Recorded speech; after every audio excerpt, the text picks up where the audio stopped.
Salam sejahtera seluruh umat Kristen dimanapun Anda berada. Senang sekali berjumpa dengan Anda semua, terutama jemaat Jesus Christ Community. Hari ini kita kembali online. Kita kembali melakukan ibadah secara live streaming. Ibadah ini disiarkan melalui link YouTube kita, Bible Teaching Ministry. Topik yang akan kita angkat pada saat ini adalah satu topik yang sangat menarik dan menentukan tentang keimanan kita. Ingin ke sorga harus mengenal pemilik sorga.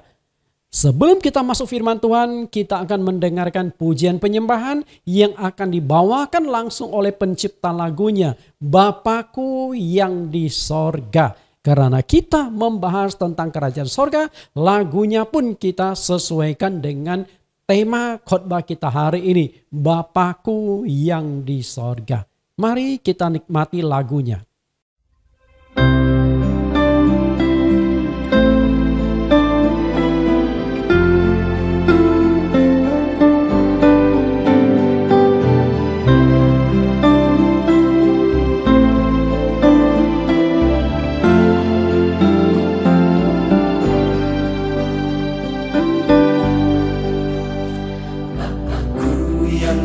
Surga di kudus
Bapak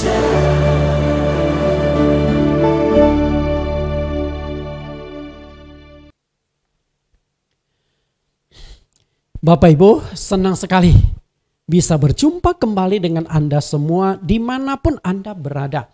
Kita memang dipisahkan oleh jarak, tapi tidak dipisahkan oleh waktu. Karena waktu bersama kita bisa online, kita bisa bertemu secara langsung, bertemu secara tatap muka.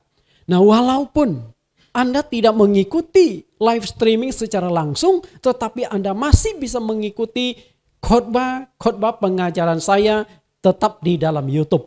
Jadi apa yang kita lakukan di live streaming tidak saya hapus, tetapi tetap akan tersimpan di dalam link YouTube Bible Teaching Ministry.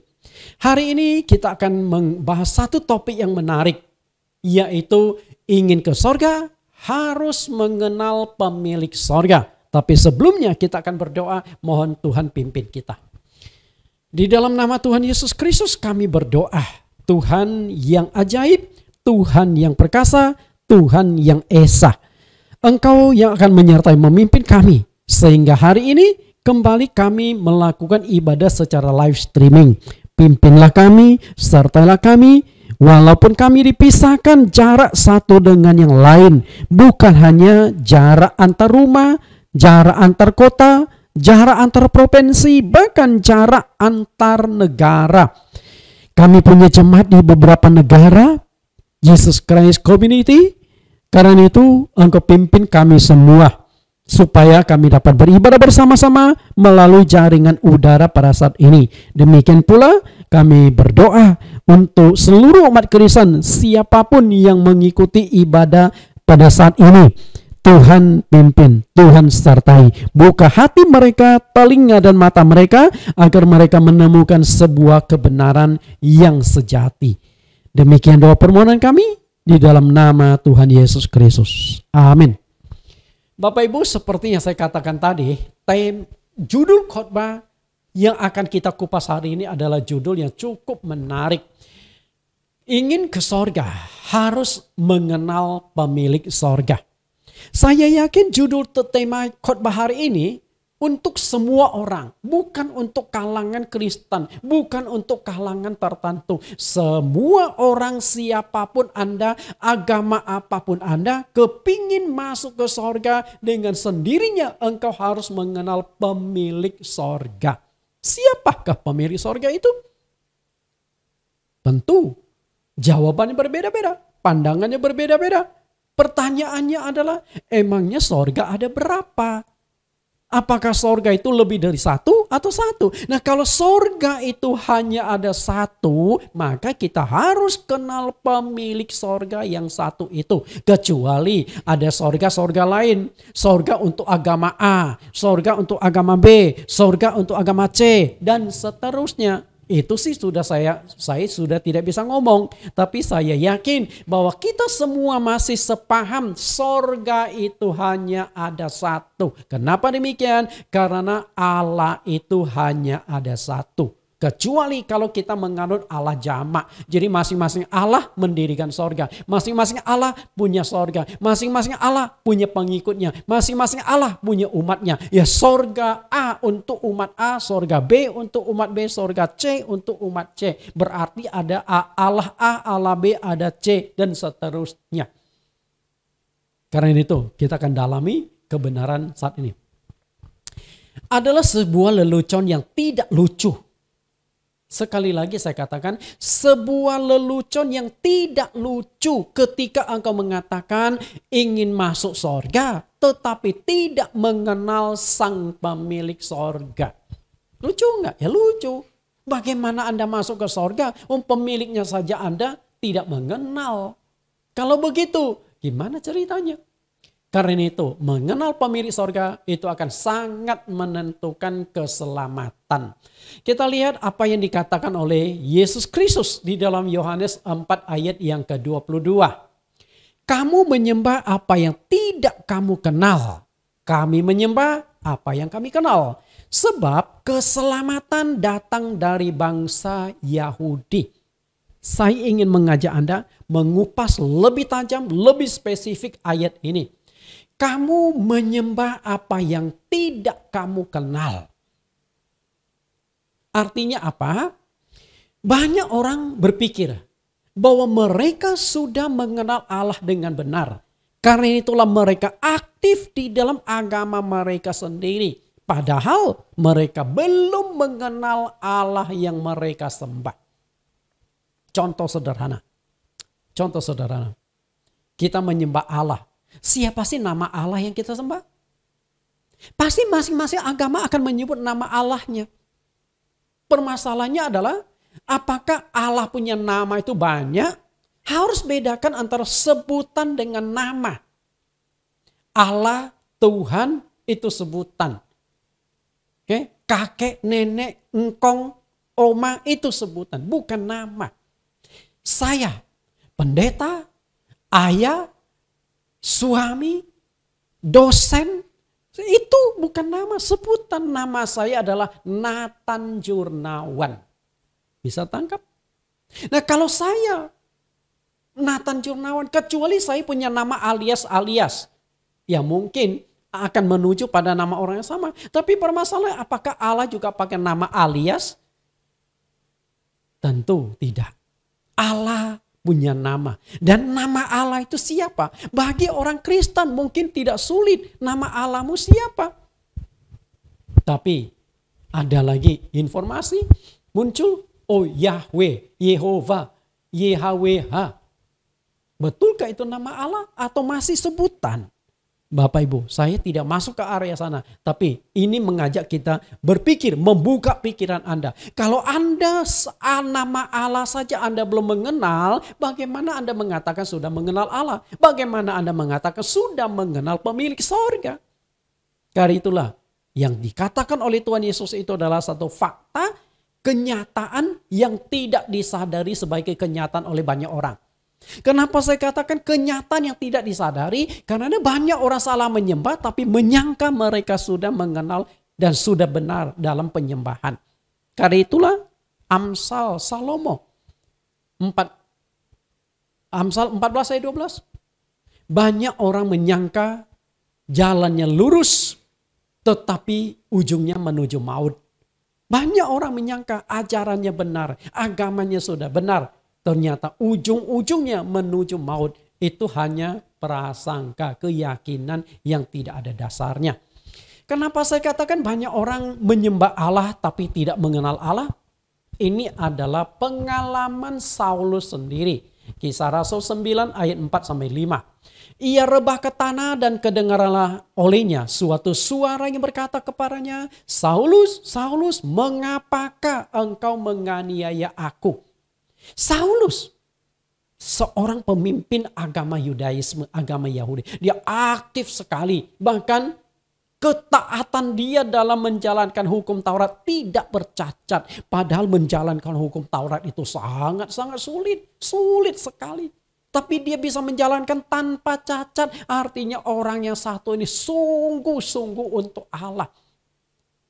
Kemudian muncullah ajaran Yesus Kristus. Nah, Saulus beranggapan ajaran Yesus itu adalah ajaran sempalan, ajaran menyimpang. Itu hanya sebuah ajaran yang berdiri bukan dari Tuhan. Karena itu Saulus merasa agama yang dari Tuhan itu adalah agama Yahudi atau Yudaisme. Itu agama yang didirikan Tuhan. Berarti munculnya ajaran Yesus akan bersaing dengan agama yang didirikan Tuhan, agama Yudaisme. Dia khawatir jangan sampai ajaran Yesus mulai membumi, yang ini malahan tergencet. Nggak mungkin ini dari Allah, itu juga dari Allah. Jadi Saulus ini termasuk orang yang fanatik, tapi bukan sembarang fanatik, fanatik buta. Menganggap selain agama Yahudi, yang lain itu sesat.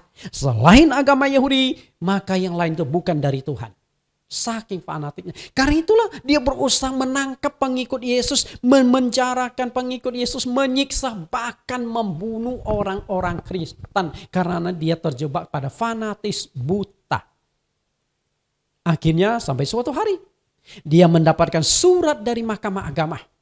surat kuasa. Nah, mahkamah agama itu bukan kelompok sembarangan. Mereka itulah yang memvonis sehingga Yesus dijatuhi hukuman disalibkan. Itu mahkamah agama. Dia dapat surat tuh. Lalu mulai pergi ke Damsyik untuk menangkap, menyiksa, memenjarakan, bahkan membunuh orang-orang Kristen yang ada di kota Damsyik. Di tengah perjalanan itulah Yesus Kristus menampakkan diri kepada Saulus dengan sinarnya sangat terang. Kemudian terdengar suara, Saulus, Saulus, mengapa engkau menganiaya aku? Lalu bagaimana feedback Saulus? Ayat yang 5, siapakah engkau Tuhan? Jadi Saulus aktif menyembah Allah, tapi tidak mengenal Allah yang dia sembah. Akhirnya Yesus berkata, akulah Yesus yang kau aniaya itu. Nah, mulai saat itu terjadi pertobatan. Saulus mendengar suara tapi tidak melihat orang. Saulus mendengar suara hanya melihat sinar terang yang membuat dia jatuh rebah. Berarti sinar terang ini ada kekuatan yang mendorong Saulus. Karena kalau hanya sekedar sinar terang gak mungkin membuat dia jatuh rebah. Pasti ada satu kekuatan tenaga yang membuat jatuh sampai dia tersungkur, tersujud. Mengakui dia harus bersujud di hadapan sang penguasa. Akhirnya ketika Yesus memperkenalkan diri, akulah Yesus yang kau aniaya itu. Nah, mulai saat itu terjadi perubahan. Wah, ternyata selama ini saya membenci Yesus, berusaha menghabiskan ajaran Yesus, berusaha membasmi ajaran Yesus.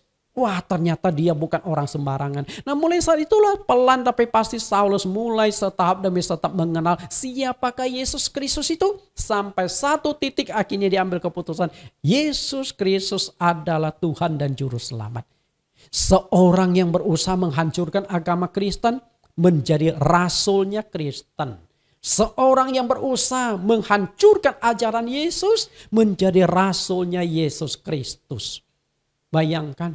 Sesuatu yang tidak mungkin tapi terjadi. Siapa yang berani nginjili Saulus? Tidak ada. Kalau Saulus tidak bertobat, kitab suci orang Kristen di perjanjian baru itu tipis. Coba tarik keluar 21 kitab yang ditulis oleh Saulus. Bapak Ibu yang saya kasih, coba kita tarik keluar. Artinya Alkitab kita menjadi sangat tipis. Bapak Ibu, artinya banyak sekali orang-orang yang seperti Saulus. Aktif di dalam agamanya, aktif di dalam ibadahnya, aktif di dalam penyembahannya, aktif berani korban waktu, tenaga, uang untuk Tuhan, untuk agama yang dia ikuti. Tapi sebenarnya mereka belum mengenal Allah itu dengan baik. Semoga pengalaman Saulus itu membawa kita lebih memahami mengenal Allah. Karena itulah hari ini kita akan belajar sebenarnya siapakah Allah sang pemilik sorga itu. Lalu kalimat kedua, kami menyembah apa yang kami kenal. Artinya, Yesus menegaskan bahwa mereka, Yesus dan murid-murid telah menemukan, telah menyembah Allah yang mereka kenal. Dan memang aneh ketika kita menyembah tapi tidak mengenal siapa yang disembah. Untuk apa? Jangan salah nyembah. Banyak orang menyembah Allah itu menyembah secara global, bukan secara spesifik. Misalnya mengenal Allah secara global. Siapakah Allah itu? Oh, Allah itu adalah pencipta langit bumi, menciptakan alam semesta, menciptakan dunia dan segala isinya. Dialah yang menciptakan manusia. Itu pengenalan secara global, bukan pengenalan secara subjektif. Bukan pengenalan secara spesifik. Ibaratnya, Bapak Ibu ingin makan ikan. Katakanlah seorang suami berkata pada istrinya yang mau ke pasar. Mami, tolong belikan ikan. Aku kepingin makan ikan hari ini. Istrinya pergilah ke pasar.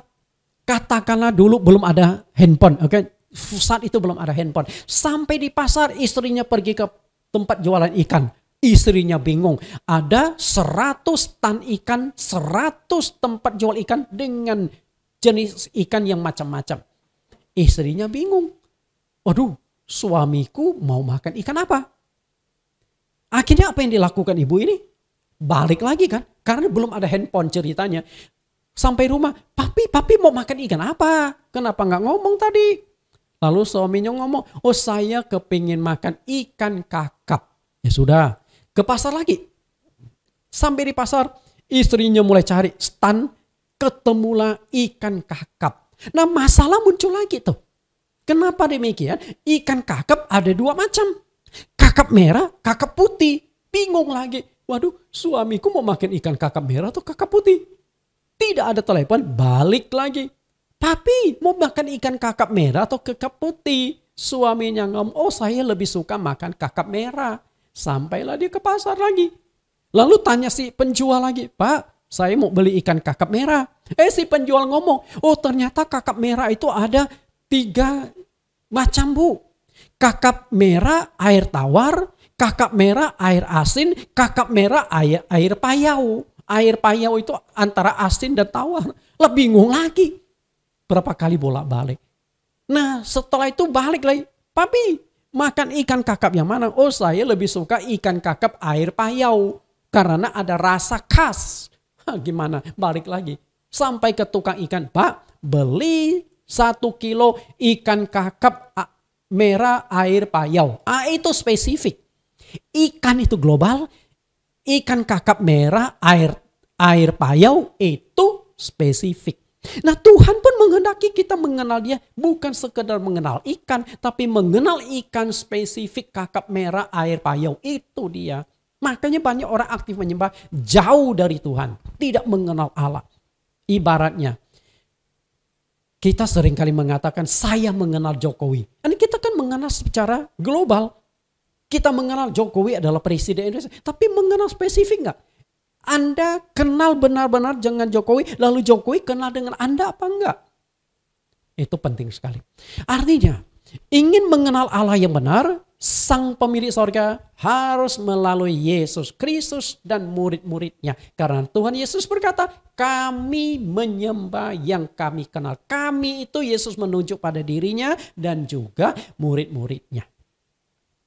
Kami menunjuk pada bangsa Israel. Karena di Yohanes pasal 4 ini Yesus sedang berbicara dengan seorang perempuan Samaria. Samaria ini kawin campur antara orang Israel dengan bangsa lain. Sebenarnya mereka itu sudah tidak murni keturunan Israel. Tapi mereka masih mengaku diri mereka bagian dari Israel. Kami menyembah yang kami kenal. Kemudian sebab keselamatan datang dari bangsa Yahudi. Mengenal Allah yang benar berhubungan erat bahkan menentukan keselamatan. Keselamatan. Tapi keselamatan datang dari bangsa Yahudi. Artinya apa? Yahudi adalah bangsa pilihan Allah. Untuk mengenal Allah yang benar, Anda harus menelusurinya lewat bangsa Yahudi. Mencari jejaknya lewat bangsa Yahudi. Tapi hati-hati. Karena bangsa Yahudi sendiri pun tidak mengenal Allah yang benar. Nah, ini kan jadi masalah. Karena Yahudi masih mengenal Allah secara global. Siapakah Allah yang mereka sembah? Allah yang mereka sembah adalah Allah Abraham, Allah Isa, Allah Yakub. Allah yang disembah oleh nenek moyang mereka. Mungkin Abraham, Isa, Yakub ini sudah mengenal Allah cukup dekat.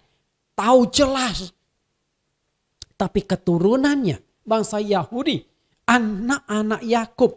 Nama Yakub diubah oleh Allah menjadi Israel. Itulah cikal bakal munculnya bangsa Israel. Yakub punya 13 anak, 1 perempuan, 12 laki-laki. Nah dari 12 laki-laki inilah yang membentuk 12 suku Israel. Itulah bangsa Yahudi, bangsa pilihan Allah. Karena itu mereka juga belum mengenal Allah yang benar. Kenapa saya katakan demikian? Kalau bangsa Yahudi sudah mengenal Allah yang benar, Saulus itu nggak akan tinggalkan agama Yahudi lalu masuk Kristen. Yang saya ceritakan di bagian awal. Siapakah engkau Tuhan? Akulah Yesus yang kau aniaya. Nah, karena itulah bangsa Israel sekalipun bangsa pilihan mengenal Allah itu belum spesifik. Mengenal Allah itu masih di dalam batasan global. Mengenal secara luas. Karena itulah Saulus tinggalkan agama Yahudi memeluk agama Kristen. Karena dia ingin mengenal Allah lebih spesifik lagi. Karena pengenalan kepada Allah sangat menentukan keselamatan. Karena itu mengenal pemilik sorga sangat penting. Karena mengenal pemilik sorga menentukan keselamatan bagi kita. Perhatikan kembali perkataan Tuhan Yesus di Yohanes 4 ayat 22. Kalimat di atas, kamu menyembah apa yang tidak kamu kenal ini, saya ingin lebih titik beratkan lagi. Masalah keyakinan penduduk di bumi saat ini dihuni 8,5 miliar jiwa. Dari 8,5 miliar ini terbagi menjadi 3 kelompok keyakinan yang berbeda-beda. Keyakinan yang pertama adalah ateis. Orang-orang ateis. Orang ateis punya keyakinan enggak? Mungkin Anda berkata, oh orang ateis enggak punya keyakinan. Mereka tidak percaya Tuhan. Anda salah. Orang ateis itu punya keyakinan. Lalu keyakinan apa? Percaya diri sendiri. Enggak. Kalau yang namanya percaya diri sendiri, semua orang juga bisa percaya diri. Emang kalau kita percaya diri kita sendiri, berarti kita orang ateis. Orang yang tidak percaya diri identik dengan orang yang rendah diri. Harus bedakan rendah diri dengan rendah hati. Rendah diri itu tidak baik. Tidak baik rendah diri. Tapi rendah hati baik. Nah, orang yang percaya diri adalah orang yang tidak rendah diri. Dia percaya diri, punya kemampuan, tapi belum tentu dia tidak percaya Tuhan. Nah, orang ateis punya keyakinan. Keyakinan orang ateis adalah Allah itu tidak ada. Itu keyakinan. Bisa tangkap? Allah tidak ada, itu keyakinan. Beda dengan kita yang teis, artinya Allah itu ada. Hanya dibalik ateis dan teis. Teis itu adalah Allah. Sedangkan ateis tidak Allah, tidak percaya adanya Allah. Kemudian kelompok kedua, Allah jamak. Allah jamak adalah mereka yang menyembah, menganggap Allah itu banyak. Kalau Allah itu banyak berarti banyak sorga dong. Sorga A, sorga B, sorga C, sorga D, sampai sorga Z. Allah A, Allah B, Allah C, sampai Allah Z. Dan masing-masing Allah ada sorganya. Sorga A, Allah A punya sorga A. Allah B punya sorga B. Masuk akal nggak pemikiran demikian? Emangnya dunia ada berapa? Berarti ada dunia A, dunia B, dunia C. Bumi A, bumi C, bumi D dan seterusnya. Kan pemahaman yang ngawur. Filsafat yang ngawur. Kalau langit bumi hanya ada satu. Sang pencipta hanya ada satu. Yang menciptakan manusia hanya ada satu. 8,5 miliar hanya ada satu pencipta. Kisah Rasul 17 ayat 26. Hanya dari satu orang saja ia telah menjadikan segala bangsa. Satu orang. Siapakah dia? Adam. Tapi bukankah diciptakan dua orang? Adam dan Hawa. Ingat. Adam diciptakan dari tanah. Hawa tidak diciptakan dari tanah. Dari mana Hawa diciptakan? Dari tulang rusuk Adam. Artinya hanya dari satu orang. Hawa tercipta dari Adam. Nah, dari kedua sepasang suami istri berkembang biak ribuan tahun sampai akhirnya 8,5 miliar manusia saat ini. Lalu kelompok ketiga, penyembah Allah tunggal. Allah itu Esa. Hanya ada 3 agama di dunia yang di dalam ajarannya menekankan bahwa Allah itu Esa, Allah itu satu-satunya. Agama pertama Yudaisme atau Yahudi. Agama kedua Kristen yang tergabung dalam Kristen Katolik dan Kristen Protestan. Dan agama ketiga agama Islam atau Muslim. Yang lain tidak begitu jelas. Nah, itulah 3 pembagian ini. Nah, karena ini ketika engkau ingin masuk surga, pemilik surganya Anda kenal apa enggak? Masalahnya kan di sana. Betul? Jika Anda tidak mengenal Allah, sang pemilik surga, bagaimana Anda bisa yakin masuk surga? Apakah Anda punya koneksi orang dalam? Siapa tahu Anda punya koneksi orang dalam surga. Lalu, hey bro, gue kepengen masuk surga, tolong ya, bantu. Emang bisa? Bapak Ibu yang saya kasih. Siap koneksi mana? Siapa yang bisa membantu Anda? Emang surga ada di mana? Kalau Anda punya koneksi orang dalam, siapa? Saya juga kepingin tahu siapa saya bisa nebeng koneksinya. Bapak Ibu yang saya kasih, cobalah berpikir secara logis dan pikiran kita dibukakan.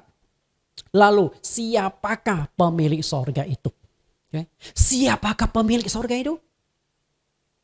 Apakah penduduk bumi sudah mengenal pemilik surga? Nah, saya akan bongkar siapakah pemilik sorga melalui pengajaran hari ini. Lihat Yohanes 14 ayat 1 sampai 6. Kita akan menemukan pemilik sorga dari Yohanes 14 ayat 1 sampai 6. Kita pelajari pelan-pelan. Yohanes 14 ayat 1 sampai 6. Ayat 1, janganlah gelisah hatimu, percayalah kepada Allah, percayalah juga kepadaku. Perhatikan baik-baik. Janganlah gelisah dan gentar hatimu. Janganlah gelisah hatimu. Enggak usah khawatir. Aku memberi jaminan.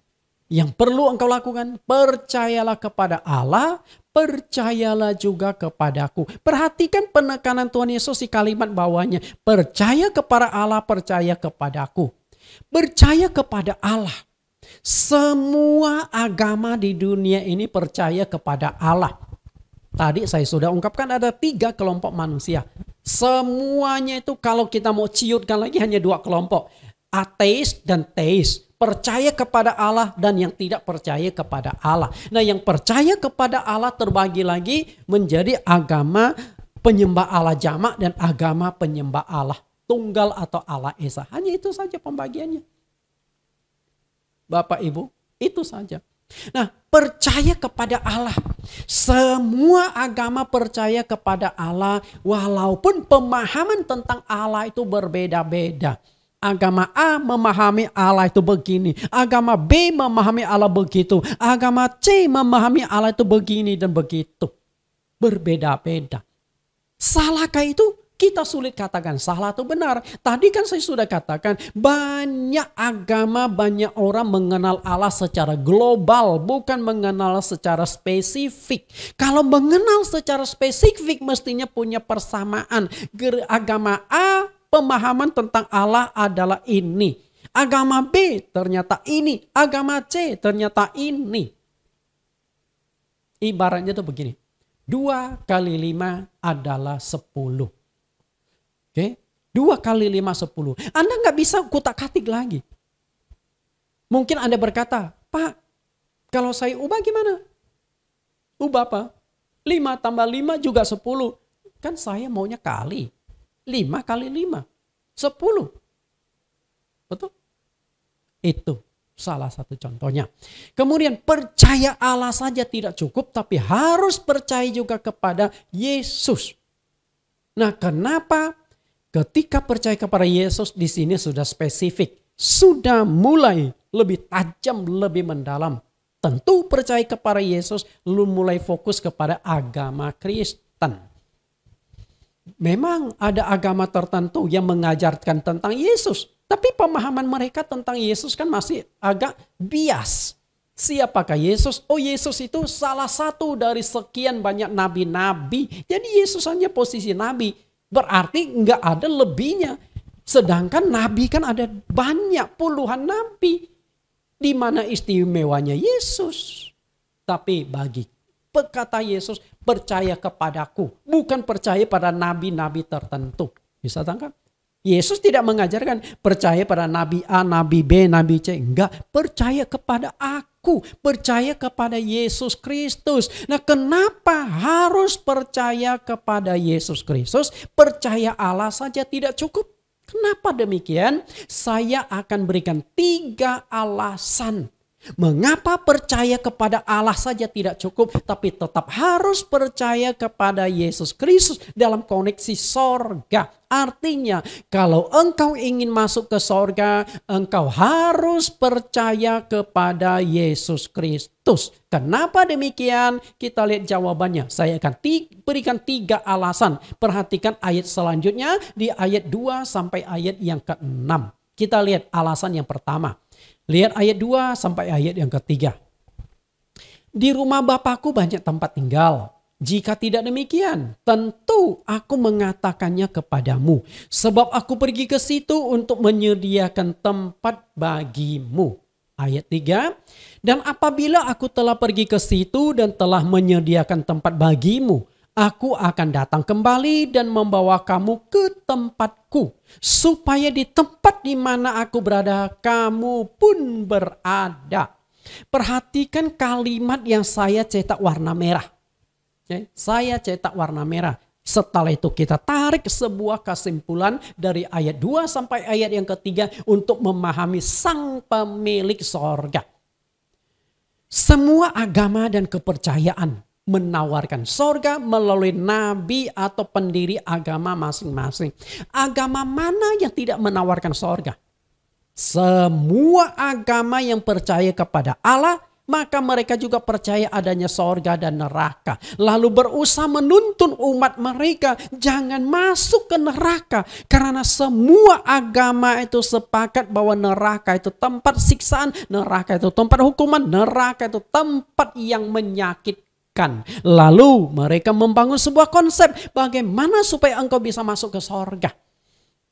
Menawarkan sorga lewat nabinya, lewat rasulnya, lewat pendiri agamanya, lewat tokoh-tokoh agamanya, lewat aktivis-aktivis agamanya. Semua agama menawarkan sorga. Karena semua agama percaya ada sorga. Tapi posisi Yesus di mana? Posisi Yesus itu bukan hanya menawarkan sorga, tapi dialah yang menciptakan sorga. Jelas nggak? Perhatikan kalimat yang saya cetak merah. Sebab aku pergi ke sono, pergi ke situ, pergi ke sorga, menyediakan tempat bagimu. Bisa tangkap? Aku telah pergi ke situ dan telah menyediakan tempat bagimu, aku akan datang kembali. Jadi 2 kali Yesus tekankan. Aku pergi ke situ, aku menyediakan tempat bagimu. Jadi Yesus itu bukan jual sorga. Yesus bukan nawarkan sorga.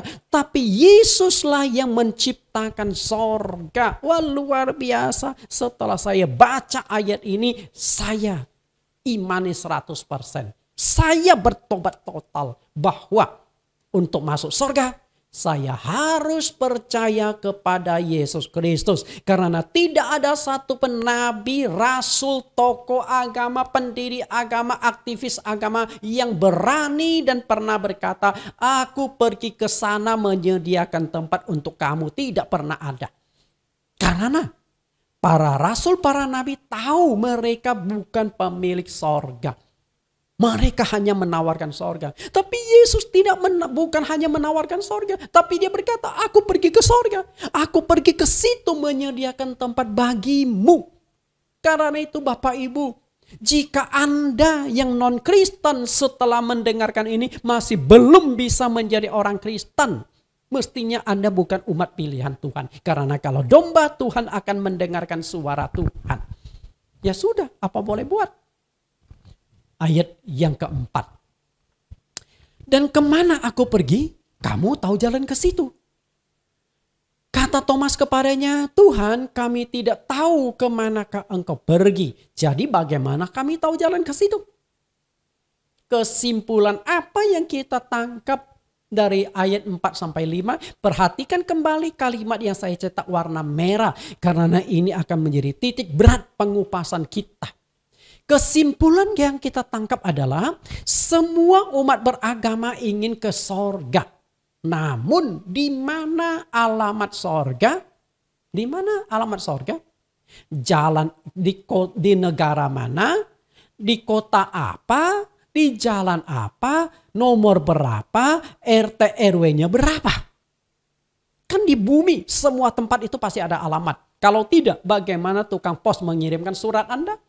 Semua tempat itu ada alamat, ada lokasinya.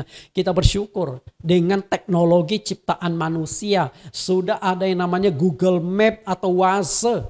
Ketika saya ingin pergi ke satu kota, misalnya kota Surabaya. Saya belum pernah ke kota Surabaya, saya tidak tahu jalannya, tidak tahu alamat ini. Tidak masalah, tinggal saya dapatkan alamatnya, lalu saya masukkan ke dalam Google Map. Setelah saya klik oke, tinggal saya start. Walaupun 10 jam, 15 jam bawa mobil dengan pelan. Kiri kanan, belok kiri, belok kanan, putar balik. Ikuti saja akan sampai ke lokasi yang dituju di Surabaya. Ini teknologi manusia. Kan luar biasa tuh. Lalu ke sorga. Mau pakai Google Map mana? Coba saja Anda kutip Google Map. sorga. Muncul memang Google Map, tapi jalan apa? Jalan sorga. Jalan sorga ada di mana? Ternyata ada di jalan tertentu, jalan sorga. Padahal itu jalan. Penghuni di sana ternyata bukan penghuni sorga, masih masyarakat biasa. Karena itu bagaimana Anda mau ke sana? Siapa yang tahu jalan ke sorga? Nabi mana, rasul mana yang tahu jalan ke sorga? Lalu ada pendeta yang dikatakan naik turun sorga. Pendeta mana yang tahu persis sorga itu? Kadang-kadang kita juga terjebak dengan lagu sekolah minggu. Ketika berkata sorga, kita tunjuk ke atas. Neraka kita tunjuk ke bawah. Betulkah sorga di atas, neraka di bawah? Bapak Ibu, coba gunakan logika lebih jelas. Kebenaran Alkitab dipandu dengan pengetahuan. Ilmu pengetahuan. Ilmiah. Alkitab mengatakan bumi digantung dalam kehampaan. Artinya ketika Anda pakai pesawat ulang-alik naik sampai kemana? Keluar angkasa. Dari luar angkasa itu Anda bisa melihat bumi bulat. Atau Anda bor, bumi yang Anda injak sana ini bor pakai bor raksasa. Tembusin sampai ribuan kilometer, ratusan ribu kilometer. Ujungnya apa? Luar angkasa juga. Ke atas luar angkasa, ke bawah luar angkasa, ke samping luar angkasa. Bumi itu bulat. Digantung di dalam kehampaan, ruang hampa. Hanya berputar karena medan magnet, rotasi, gaya gravitasi bumi. Sorga ada di mana? Langit. Bumi, sorga ada di mana? Satu-satunya yang tahu jalan ke sorga adalah yang datang dari sorga. Anda setuju enggak? Yang tahu jalan ke sorga adalah yang datang dari sorga. Nah, rasul mana, nabi mana, tokoh dan pendiri agama yang datang dari sorga? Mana? Enggak ada. Semua nabi, semua rasul, tidak ada satupun yang datang dari sorga. Satu-satunya yang datang dari sorga adalah Yesus Kristus. Kita lihat Yohanes 16 ayat 28. Aku datang dari Bapa. Perhatikan, aku datang dari Bapa. Bapa ini berbicara dari Allah. Aku datang dari Allah. Allah itu ada di mana? Ada di sorga. Aku datang dari sorga dan aku datang ke dunia. Artinya Yesus dari sorga datang ke dunia. Dan aku meninggalkan dunia pula, pergi kepada Bapa. Dan itu terbukti. Terbukti Yesus datang dari sorga, lahir ke bumi. Setelah tugasnya di bumi selesai, dia kembali ke sorga. Menyediakan tempat bagi kita. Clean and clear. Sudah sangat jelas. Luar biasa Bapak Ibu. Satu kali ada seorang pendeta. Pendeta ini ditugaskan sebuah kampung kecil di kota Malang. Nah, untuk sampai ke sana, pagi-pagi pendeta bangun. Lalu beli tiket kereta api. Sampai naik kereta api setelah beberapa jam sampailah di kota Malang. Dari kota Malang kemudian dia mau tuju ke satu kampung kecil naik angkutan umum. Sampailah di terminal. Kemudian naik Gojek sampailah di kampung itu. Setelah sampai di kampung dia kaget. Karena di dalam tas yang dibawa oleh pendeta ada sepucuk surat yang sangat penting dari sinodenya yang harus dikirimkan hari itu. Tapi sekarang sudah ada di kampung. Apa yang harus dia lakukan? Dalam kebingungan pendeta kemudian mulai cari. Kebetulan ada seorang anak remaja lewat. Dik sini. Dek, di sini ada kantor pos enggak? Si adik ini berkata, oh ada om ada. Oh di mana? Om jalan saja lurus ini sampai ketemu perempatan. Om jangan lewat. Om jangan belok kiri, lurus saja perempatan itu. Jalan ketemu pertigaan, om belok ke kiri. Jalan 100 meter. Nah di sana ada pohon manggis, ada satu jalan di samping pohon manggis. Nah lewat, ikuti jalan itu. Tidak jauh dari sana om akan ketemu dengan kantor pos kecil di kampung ini. Oh terima kasih Dek. Ya biasalah pendeta ketemu orang kan ingin memberitakan Injil. Dek kamu tahu nggak om ini siapa? Si anak itu lihat sebentar lalu geleng-geleng kepala. Enggak om, ya memang baru kenal. Oh saya ini pendeta. Kalau pendeta itu ingin memberitakan Injil, kamu kepingin ke sorga enggak dek? Si adik ini angguk-angguk, ya kepingin ke sorga suatu hari om. Nah kalau mau ke sorga, engkau harus ikut pengajaran om, karena om tahu jalan ke sorga. Lalu si adik remaja ini ngomong apa? Enggak, aku enggak percaya om. Loh kok enggak percaya? Pendeta kan menuntun orang ke sorga. Lah om, jalan kantor pos aja om nanya saya, jalan kantor pos aja om tidak tahu, apalagi jalan ke sorga. Setelah itu adik tinggalkan si om yang bengong sendiri, pendeta bengong sendiri. Pendeta juga nggak tahu jalan. Pendeta juga mengajarkan sorga, tapi pendeta tidak tahu jalan ke sorga itu ada di mana. Satu-satunya tahu jalan ke sorga adalah yang datang dari sorga. Siapakah dia? Yesus Kristus. Karena itu di dalam ayat yang ke-6 Yesus katakan, akulah jalan, kebenaran dan hidup. Tidak seorang pun yang datang kepada Bapa kalau tidak melalui aku. Finish sudah. Tanpa melalui aku, engkau tidak akan sampai ke sorga. Tanpa melalui aku, engkau tidak akan bisa sampai kepada Bapa atau Allah yang ada di sorga. Selesai. Sudah tidak ada jalan lain.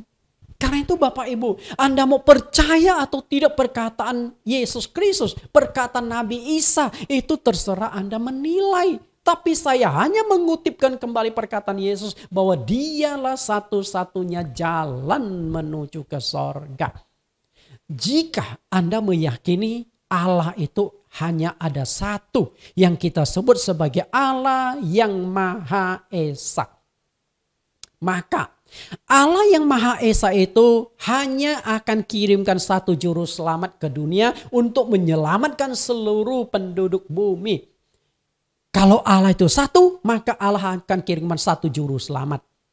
Kalau Allah lebih dari satu, mungkin masing-masing Allah akan mengirimkan satu juru selamat ke penduduk bumi.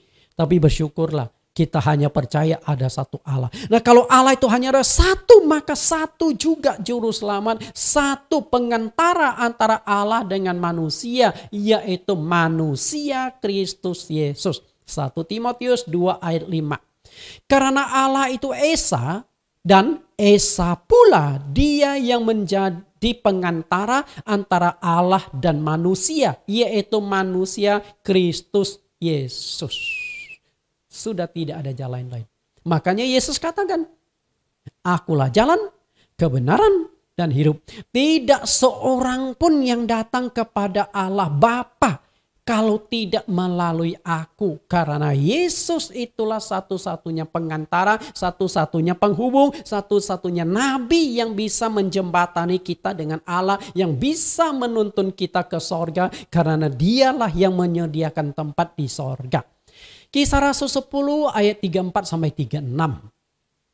Lalu mulailah Petrus berbicara, katanya, sesungguhnya aku telah mengerti bahwa Allah tidak membedakan orang. Setiap orang dari bangsa manapun yang takut akan dia dan yang mengamalkan kebenaran berkenan kepadanya. Itulah firman yang ia suruh sampaikan kepada orang-orang Israel, yaitu firman yang memberitakan damai sejahtera oleh Yesus Kristus yang adalah Tuhan dari semua orang. Perhatikan baik-baik di sini. Setiap orang dari bangsa manapun, bangsa apapun, apakah Yahudi atau non-Yahudi, semua bangsa di muka bumi, hanya ada satu yang perlu dia percayai, Yesus Kristus. Karena Yesus Kristus adalah Tuhan dari semua orang. Jadi Yesus Kristus itu bukan Tuhan orang Kristen. Sekali lagi saya katakan, Yesus Kristus bukan Tuhan orang Kristen, tapi Tuhan atas semua penduduk bumi. Karena dialah yang menciptakan sorga. Dan semua penduduk bumi yang ingin ke sorga harus terima, harus percaya kepada Yesus Kristus. Jadi salah besar kalau Anda mengatakan Yesus itu Tuhannya orang Kristen. Yesus itu Tuhan semua orang. Nah setelah Anda percaya Yesus, barulah Anda disebut Kristen.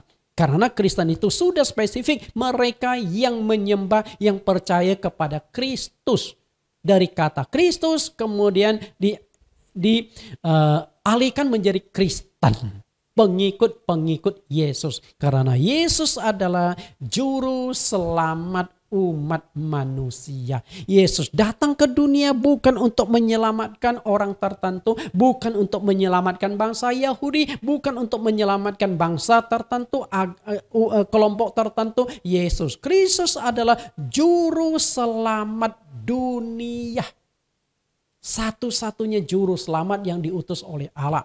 Yesus Kristus adalah juru selamat tunggal. Di ayat yang tadi kita sudah baca, di 1 Timotius 2 ayat 5, Allah itu Esa, maka hanya ada satu juru selamat. Yang ayat 26, yang telah menyerahkan dirinya sebagai tebusan bagi semua orang. Itu kesaksian pada waktu yang ditentukan. Kisah Rasul 4 ayat 12, dan keselamatan tidak ada di dalam siapapun juga selain di dalam Dia. Sebab di bawah kolong langit tidak ada nama lain yang diberikan kepada manusia yang olehnya kita dapat diselamatkan. Di kolong langit. Kalau kolong jembatan banyak. Kolong jembatan tuh banyak sekali. Di Jakarta, di Indonesia, di seluruh dunia, ketika ada jembatan maka di bawah itu ada kolongnya.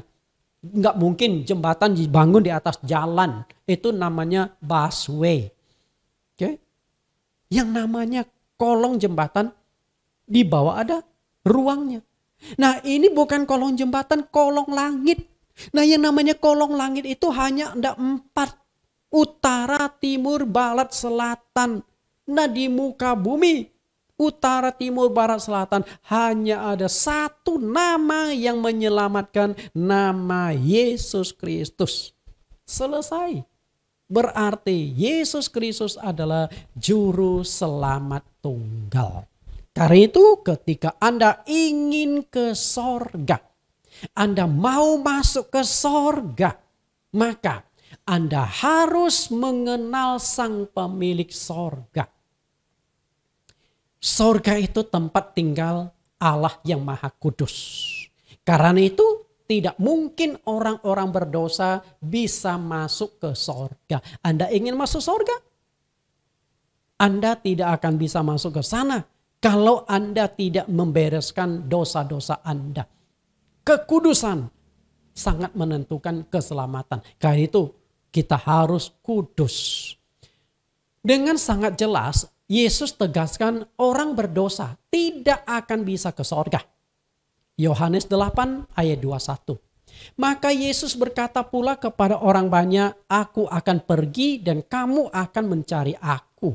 Ini perkataan Tuhan kepada orang banyak, bukan hanya kepada murid-muridnya. Aku akan pergi. Kemana Yesus pergi? Pasti Yesus bukan pergi ke luar negeri. Bukan ke alam lain, tapi Yesus akan pergi kemana? Ke sorga. Kamu akan mencari aku, tetapi kamu tidak akan menemukannya. Tetapi kamu akan mati dalam dosamu. Ke tempat aku pergi tidak mungkin kamu datang. Perhatikan kalimat ini. Ke tempat aku pergi tidak mungkin kamu datang. Yesus kan mau pergi ke sorga. Tapi Yesus berkata kamu tidak akan bisa ke sorga. Berarti habis dong harapan kita. Berarti kita sudah nggak mungkin datang ke sorga dong. Kalau kita hanya melihat kalimat sepotong itu. Nah, yang Yesus maksudkan adalah kamu bisa ke sana. Tapi ada sesuatu hal yang harus kalian bereskan. Apa itu? Dosa. Maka di kalimat di atasnya. Tetapi kamu akan mati dalam dosamu. Kamu tidak akan bisa masuk ke sorga kalau dosamu belum dibereskan. Intinya di sana. Lalu bagaimana membereskan dosa kita? Bagaimana kita mencuci? Bagaimana kita membasuh? Apakah dengan banyak berbuat amal kebajikan dosa kita bisa dihilangkan? Tidak bisa. Tidak ada tebusan menggunakan amal perbuatan baik yang bisa menebus dosa kita. Ketika kita berbuat amal, kita berbuat baik, itu hanya upah di sorga. Tapi masuk sorga, dosa harus dibereskan lebih dulu. Dosa. Tetapi kamu akan mati di dalam dosa. Untuk itulah Yesus lahir ke dunia, yaitu menyelesaikan dosa manusia agar layak masuk ke dalam kerajaan sorga.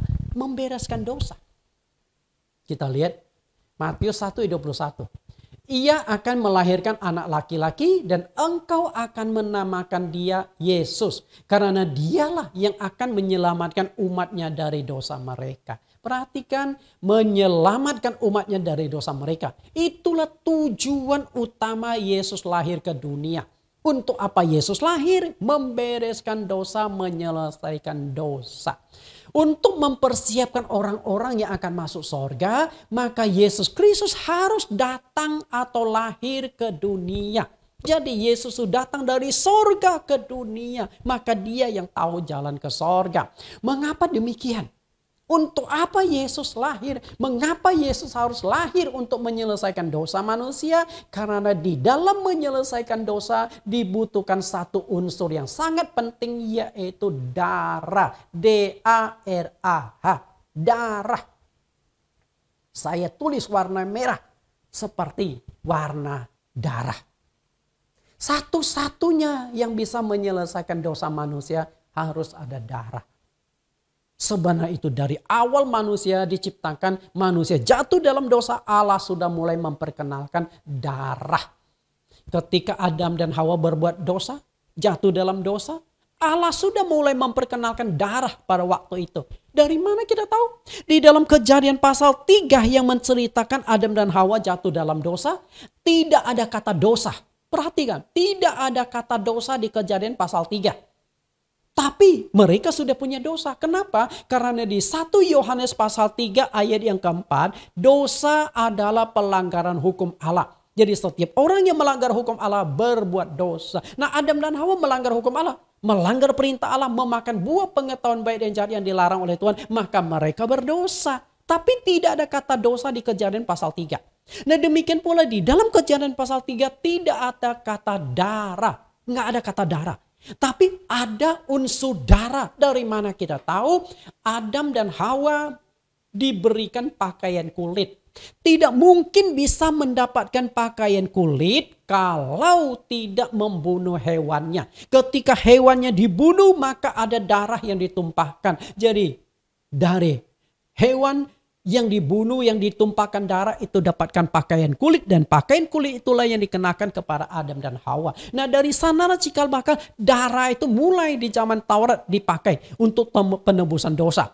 Korban bakaran, korban sembelihan, korban penghapus dosa, korban penebus salah. Semua korban-korban, ada 5 macam korban yang dicatatkan di dalam Imamat pasal yang pertama sampai pasal yang ke-7. 5 macam korban selalu mengandalkan darah binatang. Karena itu di dalam Ibrani dikatakan tanpa penumpahan darah tidak ada pengampunan dosa. Ibrani 9 ayat 22. Dan hampir segala sesuatu disucikan menurut hukum Taurat dengan darah. Dan tanpa penumpahan darah tidak ada pengampunan dosa. Artinya dosa kita hanya bisa dibereskan ketika ada darah yang ditumpahkan. Menjadi persoalan bagi kita sekarang, darah siapa yang bisa dipakai untuk menebus dosa? Darah siapa? Semua umat manusia punya dosa. Siapa yang bisa dipakai? Karena semua manusia memiliki dosa. Senang tidak senang, terima atau tidak terima, semua manusia yang pernah hidup di dunia punya dosa. Ada 2 macam dosa. 2 macam dosa. Dosa yang pertama adalah dosa turunan. Dosa turunan adalah dosa yang bersumber dari nenek moyang kita, Adam dan Hawa. Roma 5 ayat 12 sampai 14, pasal 323, Mazmur 51 ayat 5 sampai 7. Dosa turunan. Ketika seorang ada di dalam kandungan seorang ibu, dia sudah punya dosa. Itu disebut dosa turunan. Bagaimana mungkin di dalam rahim seorang ibu dia bisa berbuat dosa? Tidak mungkin. Hanya kemungkinan adalah dosa turunan. Lalu yang kedua, dosa pribadi. Semua orang yang berbuat kejahatan itu adalah dosa. Sebab kejahatan itu adalah dosa. Nah, siapa yang bebas dari dua macam dosa? Semua manusia tanpa kecuali. Apakah dia seorang nabi, seorang rasul, tokoh agama, pendiri agama, rohaniwan, semuanya punya dua macam dosa. Dosa turunan dan dosa pribadi. Dosa turunan. Selain menciptakan Adam dan Hawa, Allah tidak menciptakan manusia yang lain lagi. 8,5 miliar manusia saat ini bersumber dari Adam dan Hawa. Dicatatkan di Kisah Rasul pasal 17 ayat yang ke-26. Dari satu orang dia telah menjadikan segala bangsa. Lalu dosa pribadi.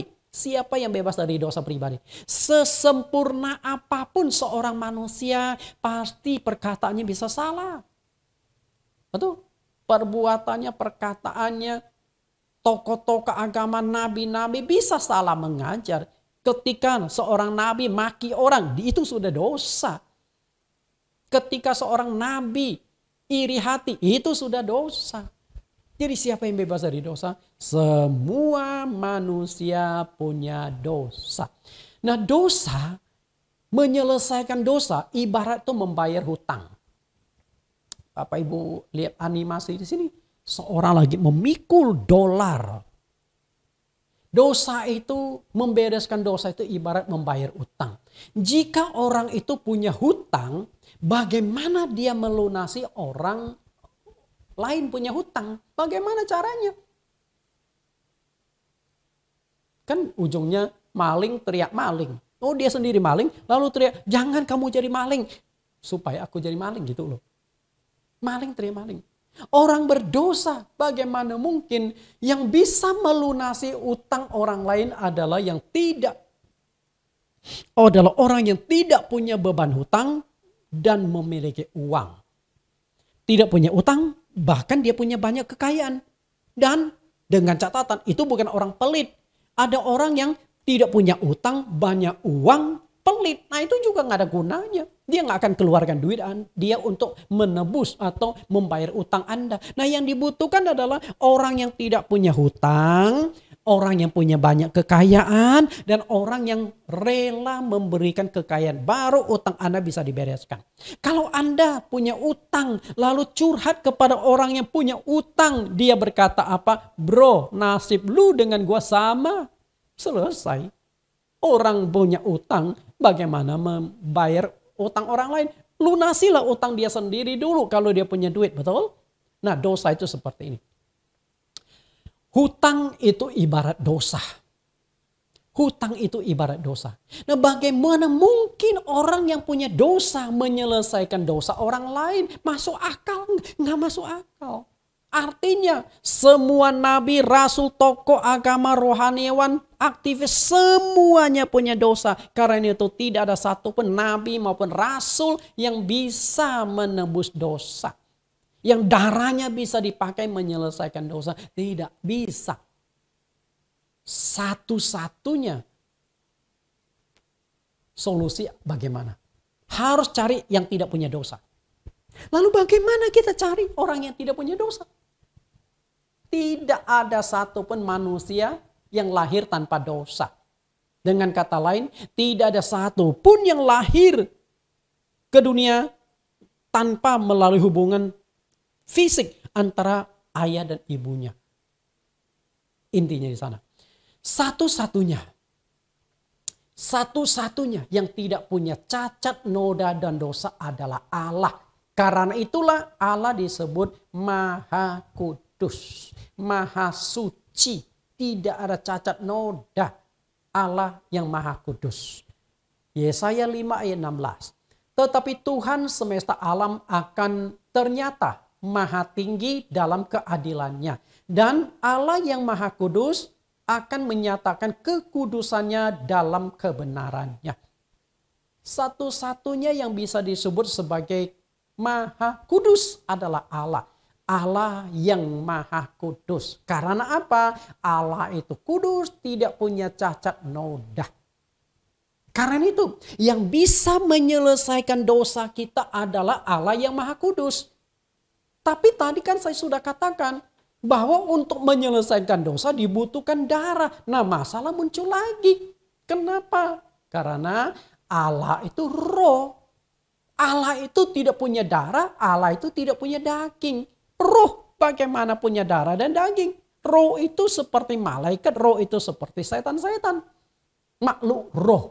Tidak punya darah, tidak punya daging. Nah, bagaimana caranya supaya Allah memiliki darah untuk menyelesaikan dosa manusia? Caranya bagaimana? Maka satu-satunya cara yang ditempuh oleh Allah adalah dia lahir ke dunia. Ya, lahir ke dunia. Sehingga melalui kelahirannya, maka Allah menjadi manusia, Allah sudah punya darah. Jadi siapakah yang saya maksudkan di sini? Tidak lain Yesus Kristus. Karena itu Anda perlu tahu, Yesus Kristus adalah Allah yang menjadi manusia. Ini sebuah rahasia besar. Tapi sayang, rahasia besar yang sudah diungkapkan 2000 tahun yang lampau, tetap orang tidak mau percaya, tetap orang tidak mengerti. Sayang sekali. 1 Timotius pasal yang ketiga ayat 16. Dan sesungguhnya agunglah rahasia ibadah kita. Perhatikan kata rahasia. Artinya sesuatu yang sudah disingkapkan. Dia yang telah menyatakan dirinya dalam rupa manusia dibenarkan dalam roh. Dia yang dimaksudkan di sini itu siapa? Allah, Yesus Kristus yang menyatakan dirinya dalam rupa manusia. Allah menyatakan diri dalam rupa manusia, dalam rupa Yesus Kristus. Dibenarkan dalam roh. Karena apa? Yesus lahir dari kuasa Roh Kudus. Yang menampakkan dirinya kepada malaikat-malaikat, diberitakan di antara bangsa-bangsa yang tidak mengenal Allah. Diberitakan di bangsa-bangsa yang tidak mengenal Allah. Supaya melalui Yesus Kristus orang-orang mengenal Allah. Yang dipercayai di dalam dunia diangkat dalam kemuliaan. Begitu indahnya Paulus melukiskan rahasia yang satu ini. Tentang Yesus Kristus yang menjadi manusia. Nah, kita lihat bagaimana proses Allah menjadi manusia. Matius 1:18-19. Kelahiran Yesus Kristus adalah seperti berikut. Pada waktu Maria, ibunya bertunangan dengan Yusuf, ternyata ia mengandung dari Roh Kudus sebelum mereka hidup sebagai suami istri. Karena Yusuf suaminya seorang yang tulus hati dan tidak mau mencemarkan nama istrinya di muka umum, ia bermaksud menceraikannya secara diam-diam. Perhatikan bagaimana Maria mengandung. Kalau semua nabi, rasul, tokoh agama bisa lahir ke dunia melalui hubungan badan ayah dan ibunya. Persetubuhan ayah dan ibunya, lahirlah dia. Tapi Yesus tidak demikian. Maria mengandung dari Roh Kudus. Roh Kudus itu apa? Tadi saya sudah katakan Allah itu adalah roh dan Allah itu adalah kudus. Jadi sebenarnya Roh Kudus itu adalah roh Allah yang kudus. Cuman orang tidak suka kepanjangan Roh Allah yang kudus lalu dipangkas menjadi Roh Kudus. Jadi Roh Kudus sebenarnya roh Allah yang kudus karena Allah adalah roh. Jadi roh Allah masuk turun ke dalam rahim Maria. Lalu Roh Kudus itu dikandung 9 bulan, lahirlah Roh Kudus itu dalam bentuk daging yang kita sebut sebagai Yesus Kristus. Dia lahir ke dunia. Lalu untuk apa Yesus lahir ke dunia? Kita lihat ayat 20. Tetapi ketika ia mempertimbangkan maksud itu, malaikat Tuhan nampak kepadanya dalam mimpi. Yusuf, anak Daud, janganlah engkau takut mengambil Maria sebagai istrimu, sebab anak yang di dalam kandungannya adalah dari Roh Kudus. Penegasan ini diungkapkan oleh malaikat dari sorga. Karena tadi diberitakan di antara malaikat-malaikat. Malaikat dari sorga mengatakan Maria mengandung dari Roh Kudus. Karena Maria juga didatangi oleh malaikat Gabriel. Maria, engkau beroleh kasih karunia Allah. Saat itu Maria belum punya suami, kaget. Lalu terjadilah dialog. Malaikat berkata, kamu akan mengandung Maria. Maria bingung, loh bagaimana? Aku belum bersuami, aku masih perawan. Lalu malaikat berkata, Roh Kudus akan turun atasmu. Dan tidak lama setelah malaikat itu pergi, benar, tiba-tiba Maria mulai mengalami gejala hamil. Mungkin badannya mulai mual-mual atau enek, ya Biasalah tipe orang hamil. Sampai suatu hari kemudian perutnya mulai nongol. Yusuf bertanya, Mar, itu kamu masuk angin gak sih? Awalnya ditanya baik-baik si Maria. Mar, kamu masuk angin gak? Enggak, aku sehat-sehat saja. Benar ya? Benar. Yaudah, Yusuf gak lanjutkan pertanyaannya. Besok-besok lagi dia lihat ini perut calon istrinya. Mereka belum menikah, baru tunangan, belum hidup satu atap. Lalu mulai tambah gede nih. Mar, kamu badanmu sehat? Sehat? Enggak masuk angin? Enggak. Tapi Yusuf pasti melirik ke perutnya Maria. Tapi dia enggak berani ngomong. Sampai suatu saat terus terang. Mar, kamu enggak masuk angin kan? Enggak. Emang kenapa sih masuk Mas Yusuf? Gitu loh. Kok perut kamu makin hari makin maju ya? Maria ngomong apa? Oh iya, aku lagi mengandung. Yusuf kaget. Lah, kok bisa? Kamu bisa mengandung dari siapa? Laki-laki itu siapa dia? Yusuf menginterogasi Maria. Maria berkata apa? Oh, aku mengandung dari Roh Kudus. Roh Kudus turun masuk ke dalam rahimku. Malaikat yang beritahu ke saya dan aku benar-benar hamil. Dan apakah Yusuf bisa terima? Yusuf bisa terima enggak kenyataan itu? Tidak bisa. Kenapa demikian? Apakah Yusuf orang jahat? Bahkan Yusuf punya rencana menceraikan Maria secara diam-diam. Apakah Yusuf orang jahat? Enggak. Di dalam ayat 19 dikatakan Yusuf seorang yang tulus hati.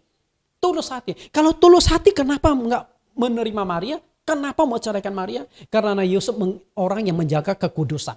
Maka kembali lagi bicara kekudusan itu penting. Yusuf itu menjaga kekudusan.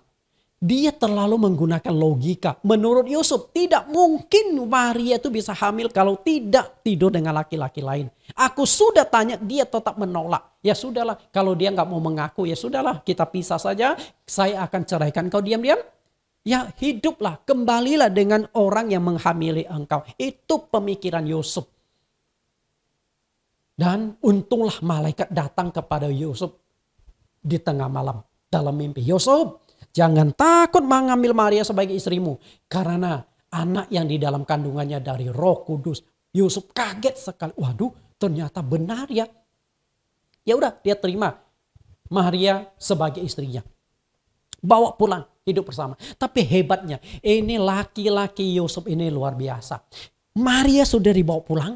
Dan dia tidak berhubungan badan dengan Maria. Sampai Maria mengandung melahirkan Yesus Kristus. Setelah Yesus lahir, Maria sudah selesai melewati masa bersalinnya. Baru mereka hidup sebagai suami istri. Melakukan kontak fisik sebagai suami istri. Dan akhirnya Yesus punya adik-adik. Yakobus lah, Yudas lah. Itu adik-adik Yesus dari rahim Maria. Jadi Yesus ini, Maria itu gak perawan selamanya. Jadi setelah melahirkan Yesus, Maria itu punya anak. Anak hasil dari Yusuf. Bapak Ibu yang saya kasihi. Kita lihat. Yusuf ini seorang yang kudus. Padahal Maria sudah di samping dia. Dia gak berhubungan badan. Hebat sekali. Makanya orang yang masuk ke sorga seharusnya orang yang kudus juga. Lihat tujuan Yesus lahir ke dunia yang sudah saya ungkapkan di ayat tadi. Ia akan melahirkan anak laki-laki dan engkau akan menamakan dia Yesus. Karena dialah yang akan menyelamatkan umatnya dari dosa mereka. Tujuan Yesus lahir ke dunia adalah ini. Menyelesaikan dosa manusia.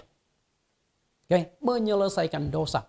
Hanya lewat kelahiranlah Allah baru punya darah untuk menyelesaikan dosa manusia. Jadi sudah jelas kan? Siapakah Allah itu? Siapakah Yesus itu? Yesus Kristus adalah Allah yang inkarnasi menjadi manusia. Harus bedakan inkarnasi dengan reinkarnasi. Reinkarnasi itu satu ajaran di agama tertentu. Re artinya putar. Lahir ulang, lahir ulang. Kalau in itu hanya dari luar masuk. Nah Allah di dalam dunia roh masuk ke dalam dunia. Inkarnasi. Lihat Yohanes 1:1. Pada mulanya adalah firman. Firman itu bersama-sama dengan Allah. Dan firman itu adalah Allah. Perhatikan firman itu adalah Allah. Kemudian ayat 14. Firman itu telah menjadi manusia dan diam di antara kita. Dan kita telah melihat kemuliaannya, itu kemuliaan yang diberikannya sebagai anak tunggal Bapa penuh kasih karunia dan kebenaran. Perhatikan ayat 1 dan ayat 14. Kalimat terakhir dan kalimat pertama. Firman itu adalah Allah dan firman itu telah menjadi manusia. Artinya apa? Allah menjadi manusia. Bagaimana proses Allah menjadi manusia? Melalui kelahiran. Karena itu Yesus Kristus adalah Allah yang menjadi manusia. Sekarang Allah sudah punya darah. Darah yang kudus, darah yang tidak punya cacat. Nah, darah Yesus Kristus adalah darah Allah, itulah yang menyelesaikan dosa manusia. Karena itu di atas kayu salib Yesus disalibkan menumpahkan darah. Darah Yesus Kristus itu adalah darah yang menyuci dosa manusia. Darah yang membersihkan dosa manusia. Kalau engkau belum mendapatkan darah Yesus Kristus, dosamu belum disucikan. Setelah melalui kematiannya di atas kayu salib, Yesus menyelesaikan dosa. Karena itu di atas kayu salib, kata terakhir yang Yesus ucapkan sebelum meninggal adalah sudah selesai. Artinya tugas Yesus di dunia sudah selesai. Bisa tangkap sampai sini? Tugas Yesus di dunia 3,5 tahun sudah selesai. Dia sudah mempersiapkan jalan keselamatan. Tinggal Anda mau percaya atau tidak. Dia sudah menumpahkan darahnya. Darah inilah yang akan menembus dosa kita. Yang penting kita percaya enggak dengan kuasa darah Yesus Kristus. Kalau Anda tidak mau percaya, ya sudah. Darah menyelesaikan dosa. Sudah selesai. Setelah sudah selesai, dia kembali ke sorga. Kita lihat. Setelah tugas menyiapkan jalan keselamatan itu di bumi selesai, Yesus terangkat kembali ke sorga. Dan naik lagi ke sorga. Kenapa demikian? Karena dia datang dari sorga. Setelah tugasnya di dunia selesai, dia kembali ke sorga. Nanti setelah itu baru dia kirimkan Roh Kudus. Maka yang bekerja zaman sekarang itu adalah Roh Kudus. Roh Kudus itu apa? Rohnya Tuhan Yesus sendiri. Kita lihat Yesus terangkat ke sorga. Yesus terangkat ke sorga disaksikan oleh banyak orang. Kisah Rasul 1 ayat 9. Sesudah ia mengatakan demikian, terangkatlah ia disaksikan oleh mereka. Dan awan menutupnya dari pandangan mereka. Maka kembalilah rasul-rasul itu ke Yerusalem dari bukit yang disebut Bukit Zaitun. Yang hanya seperjalanan sabat jauhnya dari Yerusalem. Setelah mereka tiba di kota, naiklah mereka ke ruang atas tempat mereka menumpang. Mereka itulah Petrus dan Yohanes, Yakobus dan Andreas, Filipus dan Thomas, Bartolomeus dan Matius, Yakobus bin Alfeus dan Simon orang Zelot dan Yudas bin Yakobus. 14. Mereka semua bertekun dengan sehati dalam doa bersama-sama dengan beberapa perempuan serta Maria ibu Yesus dan dengan saudara-saudara Yesus. Jadi waktu Yesus terangkat ke sorga. Okay? Pelan-pelan terangkat ke sorga. Tinggi-tinggi semakin kecil sampai awan menutupi pandangan mereka hilang. Okay? Ini disaksikan banyak orang. 12 murid hadir di sana. Banyak perempuan-perempuan hadir di sana. Ada Maria ibu Yesus dan ada saudara-saudara Yesus sendiri. Perhatikan. Nah inilah anak dari Yusuf dan Maria. Itu saudara-saudara Yesus. Bisa tangkap sampai sini Bapak Ibu? Banyak yang melihat ke sorga. Karena itu Yesus ke sorga. Dan kenaikan Yesus ke sorga bukan hanya disaksikan oleh banyak orang. Tapi juga ditegaskan oleh malaikat. Malaikat dari sorga menjadi saksi kenaikan Yesus. Kita lihat ayat 10-nya. Kisah Rasul 1 ayat 10. Ketika mereka sedang menatap ke langit waktu ia naik. Tiba-tiba berdiri 2 orang yang berpakaian putih dekat mereka. Walaupun di sini tidak dikatakan malaikat. Kita bisa tafsirkan itu malaikat. Kenapa? Karena 2 orang dan berpakaian putih. Mungkin Anda berkata, hanya kebetulan 2 orang berpakaian putih. Kita bisa lihat pembicaraan kedua orang ini. 11. Dan mereka berkata, hai orang-orang Galilea, mengapa kamu berdiri melihat ke langit? Yesus ini yang terangkat ke sorga meninggalkan kamu akan datang kembali dengan cara yang sama seperti kamu melihat dia naik ke sorga. Kalau bukan malaikat, bagaimana dia tahu? Oke, 2 orang ini jelas tidak pernah dilihat oleh murid-murid Yesus sebelumnya.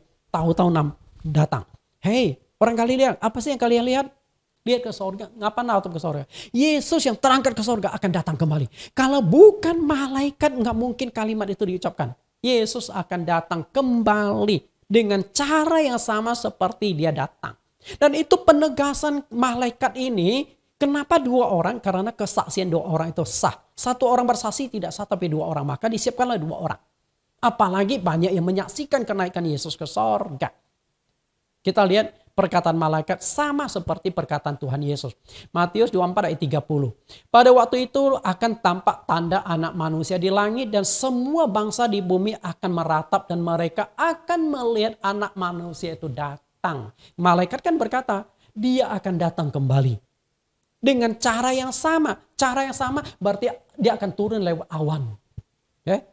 Di atas awan-awan di langit dengan segala kekuasaan dan kemuliaannya. Yesus naik. Awan menutupi. Nanti awan akan turun dengan segala kemuliaannya. Yesus akan datang kedua kalinya. Karena itu. Untuk apa Yesus naik ke sorga? Kita baca kembali perkataan Yesus di sini. Yohanes 14 ayat 2 dan ayat yang ketiga. Sebab aku pergi ke situ menyediakan tempat bagimu.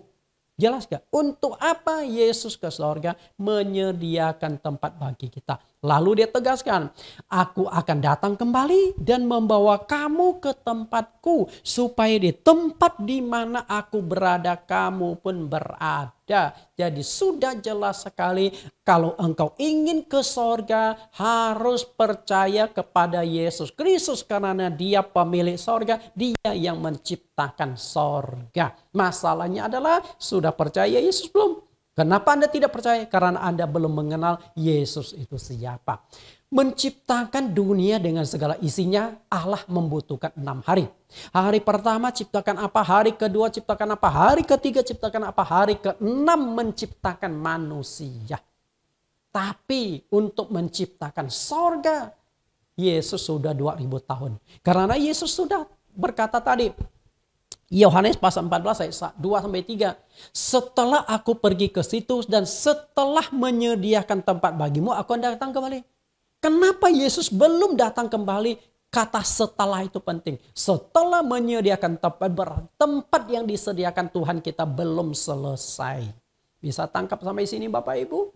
Menciptakan dunia saja hanya 6 hari. Bahkan dunia begitu banyak tempat-tempat wisata, tempat indah, tempat menakjubkan yang belum kita kunjungi di bumi. Lalu di sorga, kita akan tinggal selama-lamanya di sorga. Kalau sampai di sorga masih ada rasa bosan, kok bosan ya? Mau kemana lagi? Mau kembali ke bumi, bumi sudah hangus, sudah hancur. Maka Tuhan harus mendesain sorga sangat indah, sangat mulia, sangat menakjubkan dan tidak akan ada sesuatu yang bosan karena ada yang baru lagi, yang baru lagi. Karena itulah kenapa di Alkitab sedikit sekali menceritakan tentang kerajaan sorga, tentang sorga itu seperti apa. Sedikit sekali ayatnya. Kenapa demikian? Karena kalau diceritakan pun Anda nggak bisa nangkap.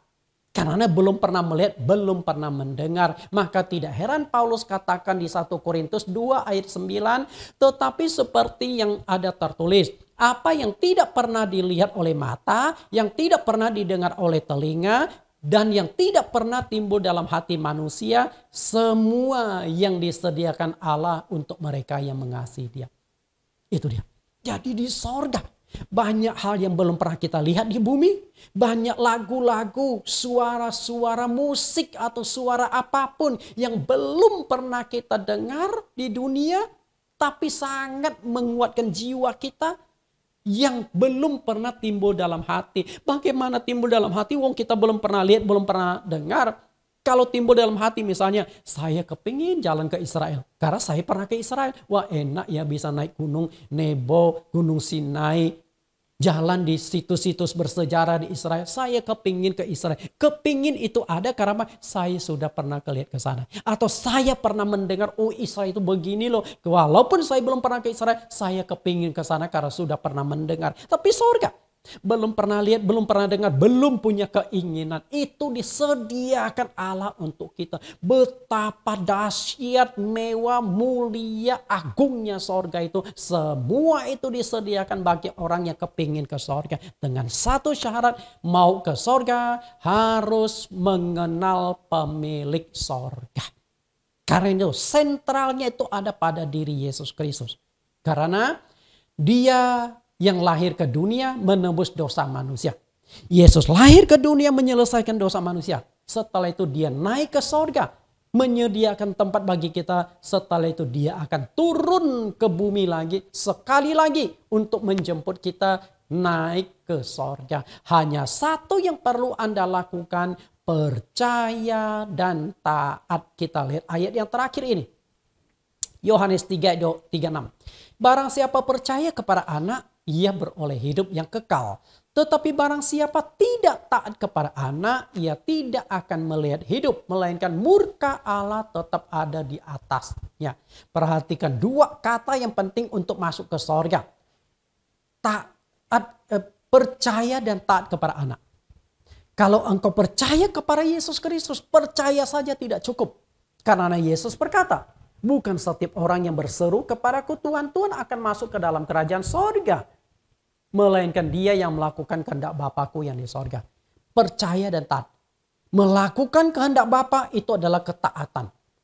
Berseru karena kita percaya kepada dia. Jadi percaya kepada Yesus dan taat melakukan perintah-perintah dari Tuhan Yesus. Dengan cara ini Anda akan bisa masuk sorga.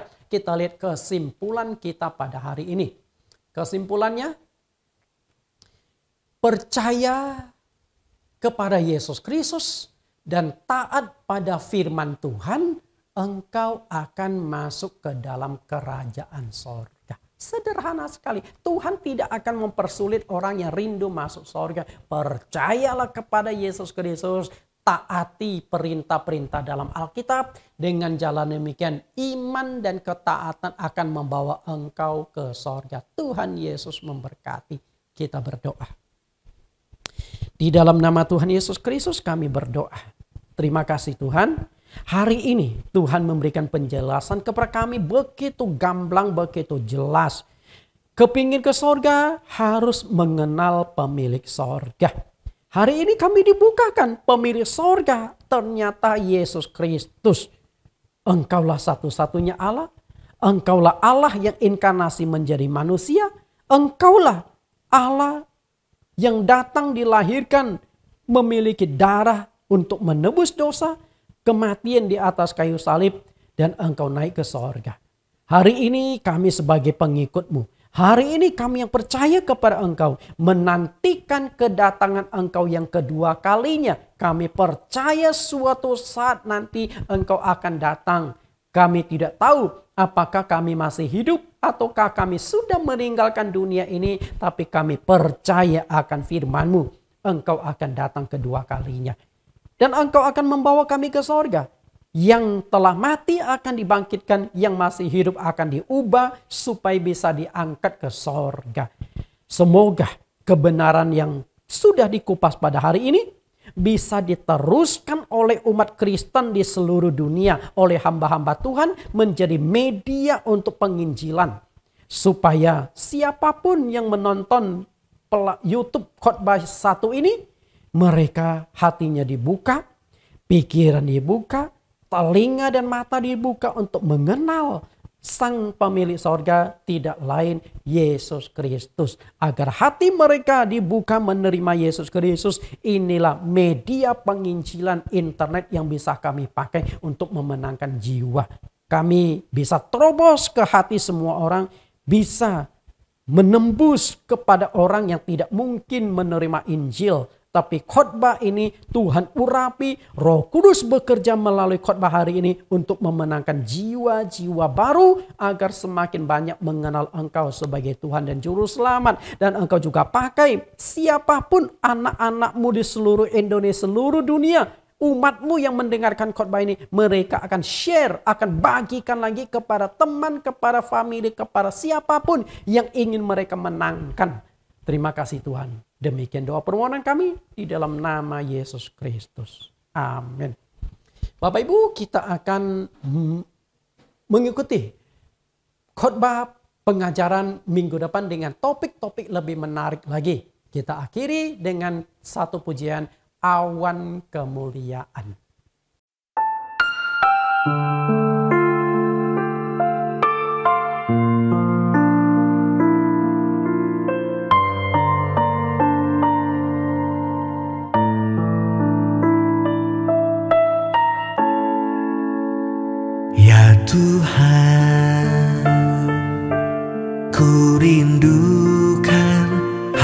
hadirat-Mu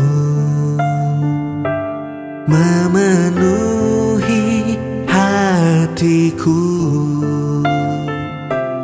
Rohku sujud menyembah-Mu, ya Tuhan. Ku rindukan hadirat-Mu memenuhi hatiku. Rohku sujud menyembah-Mu. Biar awan kemuliaan-Mu turunlah memenuhi bait suci-Mu. Curahkanlah Roh Kudus-Mu memenuhi hatiku.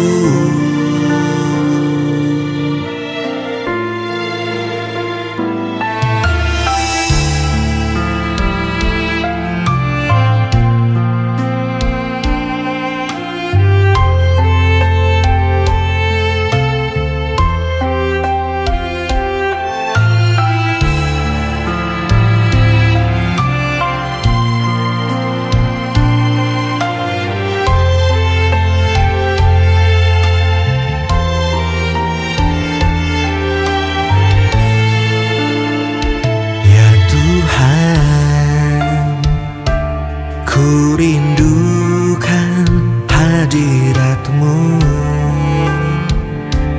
memenuhi hatiku. Rohku sujud menyembah-Mu. Biar awan kemuliaan-Mu turunlah memenuhi bait suci-Mu. Curahkanlah Roh Kudus-Mu memenuhi hatiku. Biar awan kemuliaan-Mu turunlah memenuhi bait suci-Mu.